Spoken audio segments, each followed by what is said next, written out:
Mysterious location, strange monsters, and moments of respite.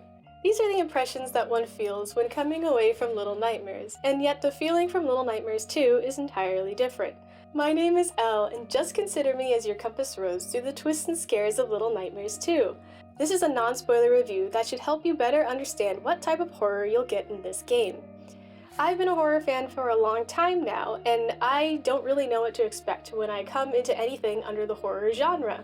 To begin, I want to give some context to what the players of the first Little Nightmares had, so the differences between the two games is more clear. In the first game, you play as a small girl named Six. With Six, you travel through different parts of a large ship called the Maw, inhabited by grotesque body horror monsters. There is no combat, and Six has to avoid being captured or killed by these various creatures by outsmarting and outrunning them. It is a 3D platformer game with puzzles abound, so many of the scares come from knowing that once you place that last piece of the puzzle, your location will be broadcast. The horror style of Little Nightmares is one I would describe as a slow burn. You know that you can't fight back, and you know that you're going to be chased, so you have this existing dread of staying on constant alert for the next thing to come. Monsters don't really attack or seek you directly, but rather have their own jobs and tasks to do that you seem to interrupt them from. This style of non-direct aggression enforces the environment that this is their home and you are intruding on them. With your small stature, the only things that are roughly your size are gnomes, which seem to be more like pests around the Maw.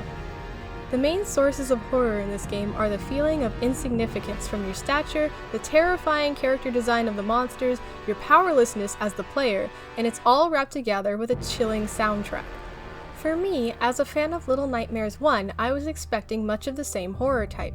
We now play as a new character, a boy named Mono, who is also small in an overly sized world, who seems to have a friend with him on his journey, who is Six from the first game. While the game starts out with the same slow burn style chilling horror, as you progress through the first section of the game, the tone quickly changes from an ambient chilling scary to an actively being hunted scary.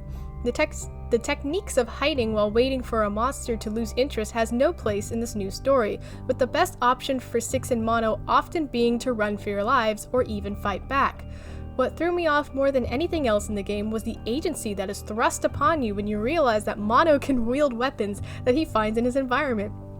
Not only does this allow for the occasional combat, but create smaller, more active enemies that you will encounter on your adventure. While the world seems to still throw impassable objects your way, you can now chop and smack your way into a moment of respite. So how would I describe this horror? I would definitely say it's more active. Little Nightmares 1 gave us a passive chill and anticipation to hide or run, but the sequel goes even farther, giving the player to make split decisions about whether to fight, fly, or freeze. Not only watching out for the standard body horror monsters, but also the combatable lesser monsters gives a feeling that you are hunted, with many situations giving an out of the frying pan and into the fire type of feeling. There are new methods to puzzle solving that keep them interesting, such as working with Six to help cross jumps, or using your combined weight to cause something to fall. The main monsters are almost more grotesque than before, with many of them having not only strange anatomy, but strange actuation. The slight comfort one could experience knowing that the long-armed man's arms were still finite in length is no more, with many of the new monsters having some sort of unlimited range while hunting you, such as teleporting or seemingly infinite reach. The small moments of respite one can find in the Pale City are much fewer than that of the Maw, but at least you can hold Six's hand nearly the entire time. Now that I've explained my thoughts on the horror styles of both of the Little Nightmares games, I would give Little Nightmares 2 a horror style of low supernatural active horror with a touch of body horror in there. Not only are things coming to get you at every step, but you are given enough agency to fight back, which puts the player in the old fight, flight, freeze situation at any turn.